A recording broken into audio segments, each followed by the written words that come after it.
A wise man once said that the internet would see off newspapers. I'm not sure whether I agree with that, but Nick Rushworth is here to tell us the name of the most read media website in the world. Unbelievable, isn't it? Both of us were taken aback earlier. It's the Daily Mail in the UK. How more Middle England can you get? The Daily Mail is a famous tabloid newspaper in the United Kingdom, which you may or may not know, and is very conservative and very, very staid and very kind of, Middle England, as you say. Well, it taps into fears about aging, about are we going to get cancer today, the housing prices, how much does it cost to send my kid to public school, that private school for everyone else. So anyway, The Guardian, look at this, is saying Mail Online plots global expansion. Now, officially, this is being denied by the top bosses at the Daily Mail, but The Guardian has got this on its Media Guardian page saying that it's now going to set up offices in Delhi, Toronto. It wants to even have a Spanish language service. Can you imagine the Daily Mail in Spanish? Not me, but...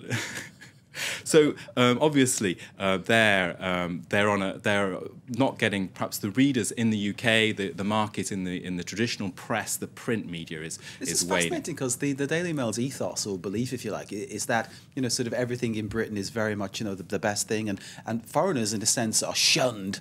And feared in a sense if you read its editorials and that kind of thing. But as you say, the expansion and moving abroad and publishing in different languages, it seems like a complete change, but clearly there's a market there. Well, it's a very good point, but maybe that's kind of like an echo of British imperialism in the media market. Let's have a look at what the Daily Mail is saying today. So one of their top stories this afternoon was Prime Minister David Cameron, I'm serving somebody, get back to the back of the queue. So it's sort of populist message there. That's what the waitress told Cameron. Yes, Fantastic. That's right. So we love their stories. They have a feel to them. Look at this one. Everyone wants to know where Cristiano Ronaldo is. He's actually in Saint-Tropez, and you get a look at his torso and a look at his girlfriend as well. So there.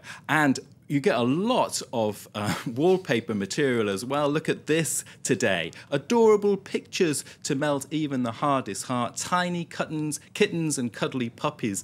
And there you can see that photo. I couldn't quite get the news peg on that one, frankly, Mark. But do you ever need a news peg for a kitten and a cuddly duck? There you have a closer picture of those kittens. This is what awaits the world with the global expansion of the Daily Mail. Okay, I had a very dear and old colleague who used to write football for the Daily Mail, and I must say that his reports are great, and their sports reporting on the whole is very, very good. I must say that. Very, very good. Indeed. Okay. What's next, then? Well, I'm going to go to another paper. Now, the facts show that the Daily Mail only became the world's #1 news site in January 2011. It had 45 million visitors then. And the New York Times basically was #1 for a long time. Now, today, the New York Times is getting far, far less.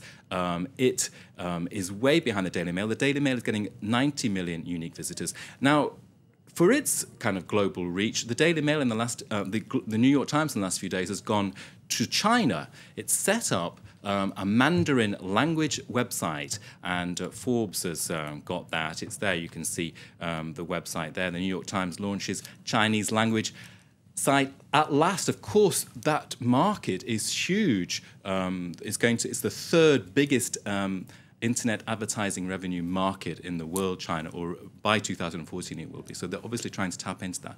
They're doing a soft launch. They've had like 30 articles, which shouldn't offend too much. But what's happened is we've got into trouble here already.